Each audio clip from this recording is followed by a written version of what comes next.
जय शिवराय मित्रांनो पीक स्पर्धा खरीप हंगाम 2026 करता ऑनलाईन पद्धतीने अर्ज कसा करायचा याच्याबद्दल सविस्तर अशी माहिती आजच्या व्हिडिओच्या माध्यमातून घेण्याचा प्रयत्न करणार आहोत।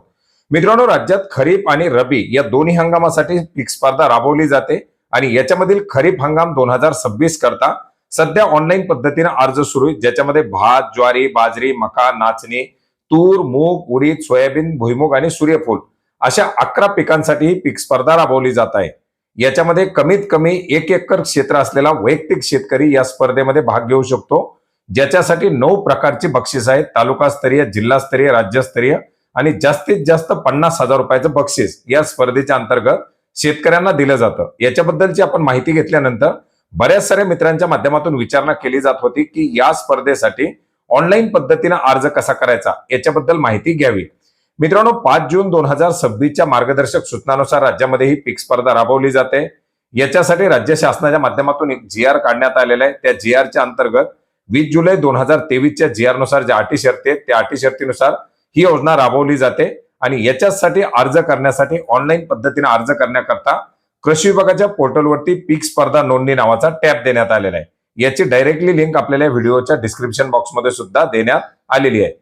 मित्रांनो, या टॅबवरती क्लिक केल्यानंतर तुमच्या समोर एक पोर्टल खुलणार आहे, ज्याच्या माध्यमातून शेतकरी लॉग इन करून तुम्ही या पीक स्पर्धेसाठी अर्ज करू शकता। या पोर्टलवरती आल्यानंतर डाव्या बाजूला तुम्ही माहिती पाहू शकता। याच्यामध्ये एकाच लॉग इन मध्ये तुम्ही खरीप आणि रबी दोन्ही हंगामाच्या पीक स्पर्धेसाठी भाग घेऊ शकता। प्रत्येक पिकासाठी तुम्हाला 300 रुपयाचं शुल्क आकारलं जाणार आहे। याच्यामध्ये शेतकरी आयडी अर्थात फार्मर आयडी नुसार लॉग इन करायचे। याच्यासाठीच्या मार्गदर्शक सूचना, शासन निर्णय किंवा अर्ज कसा करायचा याच्याबद्दलची मार्गदर्शिका इथं दिलेली आहे। याच्या उजव्या बाजूला तुम्हाला तुमचा फार्मर आयडी टाकायचा आहे। फार्मर आयडी टाकून OTP मागवायचा आहे। आलेला OTP टाकून याच्यामध्ये तुम्हाला लॉग इन करायचंय। लॉग इन केल्यानंतर काय होणार आहे की तुमचा जे काही पीक स्पर्धेच्या संदर्भातील माहिती आहे त्या पीक स्पर्धेच्या संदर्भातील माहिती पाहिल्यात का असं या ठिकाणी दाखवलं जाईल। त्या ठिकाणी तुम्हाला GR मार्गदर्शक सूचना या सर्व किंवा त्याच्या संदर्भातील व्हिडिओ पाहण्यासाठीची लिंक देण्यात आलेली आहे। याला बंद करायचंय। याच्यानंतर सर्वात पहिली माहिती तुमच्या जी काही फार्मर आयडी आहे त्यानुसार घेतली गेलेली आहे। तुमचं नाव, तुमचा मोबाईल नंबर, तुमचा पत्ता, तुमच्या जमिनीचे गट नंबर जे काही असतील ते तुम्हाला या ठिकाणी दाखवले जात आहेत।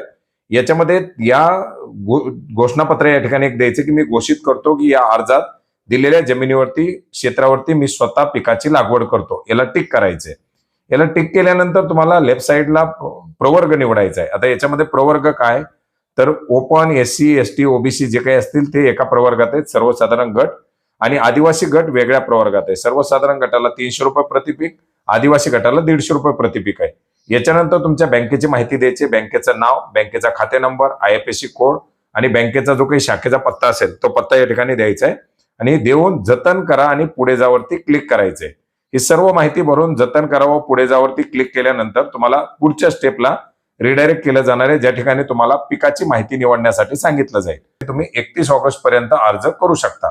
याच्यामध्ये भात असेल, ज्वारी असेल, बाजरी असेल, मका असेल, इतर जे काही पिकं येतात ती पिकं येतात। आता याच्यामधून आपल्याला खरीपासाठी जी पिकं निवडायची आहेत त्या पिकावरती आपल्याला टिक करायचे। रबीसाठी जी पिकं असतील तर आपण रबीवरती टिक करून करू शकता। आता आपल्याला तूर निवडायची आहे तर तूरवरती क्लिक केल्यानंतर तुरीची पेरणीची तारीख, त्याच्यानंतर आपल्याला गट नंबर जो असेल जोडलेला आपला फार्मर आयडीशी तो याच्यामधून निवडायचा आहे। आता तारीख टाकताना लक्षात ठेवा इथं चूक होते। 12 जून आपण टाकली आहे परंतु ते तारीख चुकीची आहे। महिना सुरुवातीला यायला पाहिजे, दिवस पुढे यायला पाहिजे आणि वर्ष शेवटी यायला पाहिजे।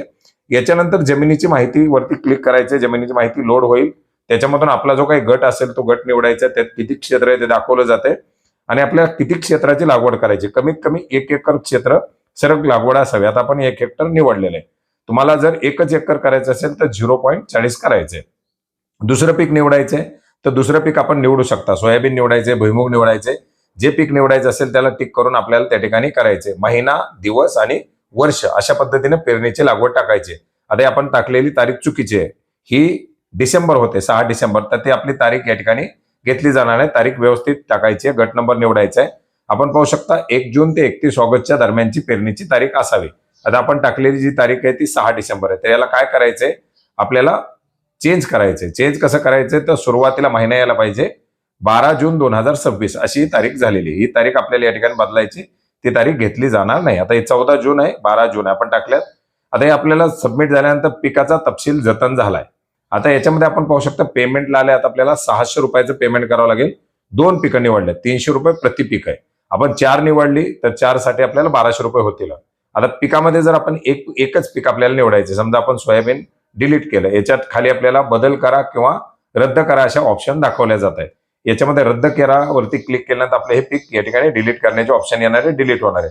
आता डिलीट झाल्याबरोबर आपण पाहू शकता आपला पिकाचा तपशील जतन झालाय आणि आपल्याला रक्कम दाखवली जाते 300 रुपये. ही 300 रुपयाची रक्कम आपल्याला ग्रास पोर्टलवरती भरायची आहे. ग्रासची चलन पावती आपल्याला याच्यामध्ये अपलोड करावी लागणार आहे. त्या ग्रास पोर्टलची लिंक सुद्धा आपल्याला या ठिकाणी दिलेली आहे, grass.mahacost.gov.in. या पोर्टलवरती जाऊन आपण हे चलन भरू शकता. त्याची चलनची जी काही पावती असेल ती पावती आपल्याला याच्यामध्ये अपलोड करावी लागणार आहे. त्या पावतीचा जो काही नंबर असेल तो नंबर आपल्याला याच्यामध्ये द्यायचा आहे.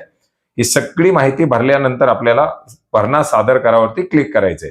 भरणा व सादरवरती क्लिक केल्यानंतर आपल्याला पुढच्या स्टेपवरती रिडायरेक्ट केलं जाणार आहे, ज्या ठिकाणी आपल्याला आता अर्ज फायनली सबमिट करण्यासाठी सांगितलं जाईल. या ठिकाणी हमीपत्र आहे, मी स्वतः शेती करतोय, मुख्य उत्पन्नाचं साधन माझं शेती आहे, पिकापणी जेवढे आवश्यक ते सहकार्य करेल. 15 दिवस पूर्वीच आपल्याला बोलवायचं असतं, ते सर्व या ठिकाणी हमीपत्र द्यायचंय. कृषी विभागाचा कर्मचारी अधिकाऱ्यांना हे सगळं द्यायचं आणि हमीपत्र सादर करावरती क्लिक करायचंय. हमीपत्र सादर करावरती क्लिक केल्यानंतर काय होणार आहे, तुमचा हा अर्ज सबमिट होणार आहे.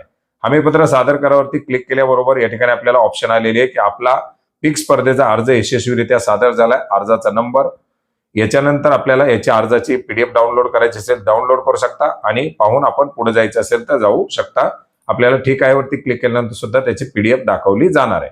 तर अशा प्रकारे आपण या पीक स्पर्धेसाठी अगदी 5 मिनिटांमध्ये ऑनलाईन पद्धतीनं हा अर्ज करू शकता.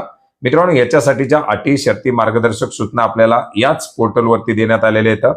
अर्ज कसा करायचा याच्याबद्दल सविस्तर माहिती सुद्धा याच पोर्टलवरती देण्यात आलेली आहे. याच्या व्यतिरिक्त सुद्धा जर काही प्रश्न असतील तर नक्की कमेंट करा. धन्यवाद.